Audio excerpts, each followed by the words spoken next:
Okay, magandang araw po sa inyo lahat mga boss. Mapandan, Mayantok Tarlac Project Part 13. So, nailagay na po yung ibang ilaw. So, bumalik yung tropa rito para i-retouch yung mga dumihan nung naglagay po sila ng mga ilaw dito. Okay. So, dito kompleto na. So, ito na lang wala. Dito, okay na rin. Tapos dito, nilagay na rin dito. Ayan.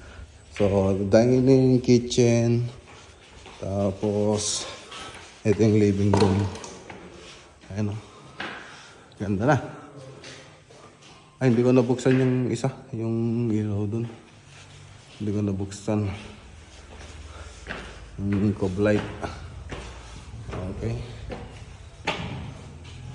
Tapos ito yung room 1. Master bedroom. Tapos yung room 2. So, meron na rin doon sa taas, sa storage room. Ang ganda na. Ano yung coronation nyo? Wow. Ayos. So, susunod na gagawin dito, files. Okay? So, huwag niyong kalimutan na i-follow itong page natin mga boss. So, abangan nyo naman po yung part 14 ng video natin dito. Magandang araw po sa inyo lahat at God bless!